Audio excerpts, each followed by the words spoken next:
Hello everyone, what is up? It is me, Ewan from What Culture Comics, again joined by Zoe. Still Zoe. To do something a little different. Usually we do our movie trailer reactions on What Culture Made because that is the film and TV channel, but we kind of got a big comic event coming out at the end of the year, and we thought it would be a great time to talk about Joker because the most recent trailer dropped yesterday, and oh boy, it's a bit of a doozy. And some interesting little things came out in the trailer. Obviously, the basic premise of the film is that Joaquin Phoenix plays Arthur Fleck, who is a failed comedian who then becomes the Joker through societal wrongs, etc. And you can lean into that however way you want. And it's setting itself up to be the most kind of Elseworldsy take on the character that I've ever seen. And for someone who's kind of like never really been too keen on anyone actually giving a definitive Joker origin, I'm surprisingly down for this one. I don't know how you feel. I think it's because it plays with sort of so many of the origins that we know for the Joker. So he doesn't fall in the acid yet. Yes. But he does still clearly have that failed comedian, sort of suffering artist kind of vibe, which, I mean, even if we don't want a definitive Joker, that is the definitive Joker. I think when you know, like, the proper origin is going to be played so well and so right, I'm down. It's got a whole host of amazing talents behind it. So we've got Robert De Niro as a talk show host. We've got Mark Maron. We've got Zazie Beetz, and of course the titular Joker. We got Joaquin Phoenix playing that character. And yeah, the most recent trailer, I really liked the last trailer that they did. But this one, like, I was, even though it kind of does give you away the entire basic overarching narrative of the film itself, really got me excited for it. I think the laugh that we get when he comes out of the comedy club at the start of the film, that's really unsettling and very unnerving because it kind of reminds me of like one of Mark Hamill's trademark, like, you know, he has the little nuances with his laughs and he has the big kind of It was kind of like that. I can't do a Joker laugh. That was my best attempt. Interestingly, there's been a lot of theories that it's based on a condition where people have like uncontrollable fits of laughter, which I think is a really interesting spin when we're looking at a much more psychological view of the Joker. To sort of have like, whereas Mark Hamill's is sort of a flex. Yes. His is more like uncontrollable and kind of almost painful, Yeah. which I'm down for. The Mark Hamill's Joker is never short of breath. He's a good exercise. He's got Powerful enough lungs in there to keep it going.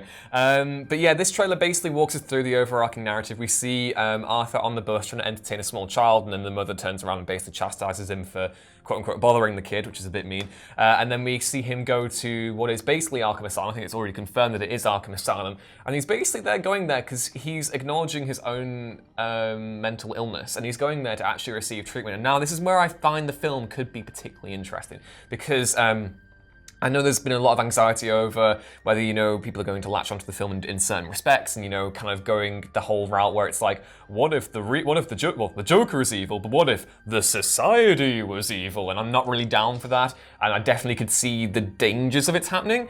But so far, I think the film's in a really great position, especially in this trailer, to talk about how people access mental health care. And there's that whole great sequence early on where he's basically, you know, he's smoking and he's had like 6 sessions or something, no sign of improvement whatsoever. And then basically the anointed the psychologist at Arkham Asylum basically turns out, well, those are your 6 sessions done and you're not feeling better, well, bye then, I guess. And I think there's a really interesting thing there to see how people slip through the cracks of the mental health system, and maybe we'll get an interesting discourse from that potentially. I hadn't actually thought about that. To me, the most interesting thing is that this is a Joker who is clearly trying to be happy. And I know it sounds so simple, but I think we've always seen a slightly edgier Joker, especially in recent past, sort of society's bad, whereas What if humans were the real zombies, basically? Did you know society has flaws? But it's interesting to see that his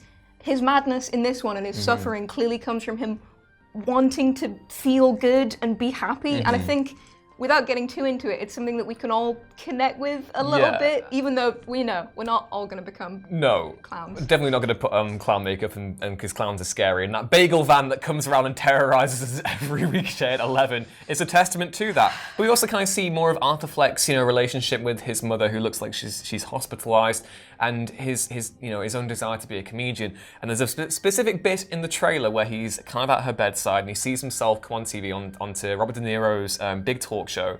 He basically rips into him. It's a very, very mean act. And my personal theory of that bit where he talks about when he's on stage and he's saying, "Who's laughing now?" I think he gets a big laugh out of that audience at the comedy night, and De Niro's character senses it, so that ends up basically setting him off because he's misrepresented his own thing. 'Cause I think that's a pretty funny joke, you know. People said that they wouldn't be a comedian. Well, who's laughing now? I think that's, you know, I think that's a great little comedy, little joke thing. Yeah, I really like the idea that we at the beginning we see him like happy in a sense, like trying to find himself, and that he sort of he does get some of the things that he wants, and it just doesn't work for him. Yeah. Because clearly, like, he forms an almost like an ideology that just seems to cripple parts of Gotham. Like, we see a lot of angry clown boys. Yeah, there's a whole sort of, obviously we've known for a while that back when the film was produced by Scorsese, I'm not sure if he's still involved in the project or not, but that it was going to take heavy leanings from the King of Comedy, and, you know, De Niro obviously played a character in that as well, but there are some nice little references that we get to the Dark Knight Returns in this as well. Basically, as we move on, and I think, you know, Arthur takes up the Joker persona as a means of, you know, venting his frustration after, you know, his supposed mistreatment or whatever you want to call it. He gets to the actual talk show host, the talk show bit itself, where, you know, we get the great bit where they send in the clowns, which I really hope was a big musical number in the film, because it makes me think of Krusty in The Simpsons when he was sending the clowns. The only other clown. Yeah, but obviously in The Dark Knight Returns, when Joker comes onto that talk show, he basically takes the entire stage hostage. And I would be interested to see if that's the moment he crystallizes this ostensible revolutionary fervor and how that kind of plays into it. Because we still obviously know that he encounters Bruce Wayne and the Waynes in this, but we've not really seen much of them either. So, yeah. It's the potential to play with, because it's not as though we haven't seen origin stories for the Joker or Batman. They're sort of like the bread and butter of most like film or TV origins. But to see sort of something that goes along such a different line, especially like this meeting between the Joker and Bruce Wayne, will be different to pretty much any other time The we've seen it dynamic's happen. completely different because he's a kid. So, yeah. So, I mean, to see how that affects both characters going on, because I can only imagine that the Joker seeing this child who should be suffering, and either because of his wealth or because of his, like, internal sturdiness isn't, could potentially also sort of mess with him a little bit, which would be really interesting. I'm fairly certain there's a bit in the trailer where Thomas Wayne punches Joker in the face. I don't know which character that is. I'm fairly certain that is meant to be Thomas Wayne, but I'm kind of curious to see what the motive is there as well, because we see that, you know, he basically creates this Joker personality for himself and basically attains a celebrity of sorts, and that gets him loads of followers to do loads of really bad Jokery stuff. We see them attend the premiere of a Charlie Chaplin film. I can't remember which one exactly it is, but you know, I want to kind of figure out why they're causing all this social unrest, and how Zazie Beetz' character factors into it as well, because she looks like she's a neighbor at the moment, and there's obviously a bit of a romance there as well, which they didn't really need to show in the trailer itself, because, you know, surprises, who needs them anymore? A bit of a Joker kiss. Yeah. Let's get fancy with it. But yeah, there are so many different things. I feel as though I personally am a little bit more hyped for this film than a lot of people are. I think there's a degree of cynicism when it comes to the Joker character these days, because, you know, you could look at it as another thing of being like, well, it's the Joker, you know, he's the edgelord's favorite character. But at the same time, I think there's real potential here for Phoenix to really delve and offer something new into that character. I don't know about you feeling. Well, I think the commentary that you said about sort of mental illness and how mental health is treated, and also the commentary about celebrities and how we treat celebrities and sort of people of social status should be such an interesting way to look at it, because the Joker has always been a commentary about both of these things, but we haven't really ever gone into it properly, aside from being like, he's unhinged, he's got tattoos on his head telling you that he's damaged. Like, from a psychological perspective, this should actually be a thrilling film. Yeah. And I'm very excited about that. You mentioned a really important distinction there, because we have, you know, the typical image of the Joker is this character without motive, who is the sheer, you know, he is the zenith of evil, he is the absolute most morally reprehensible character of all time. That is why Batman basically suits up and does what he does, because you don't rehabilitate the Joker,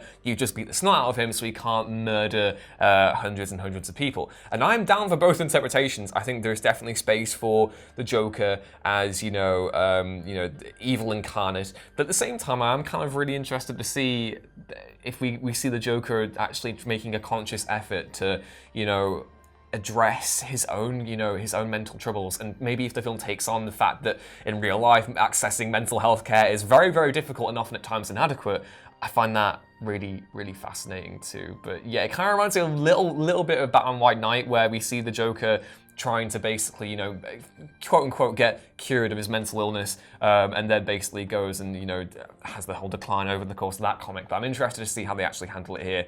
And yeah, I hope there is some valuable message here that they haven't let on to yet. I could be proven all wrong. This could be really cliched and really bad at the end of it, but I'm hoping that the film strives to be a little bit better.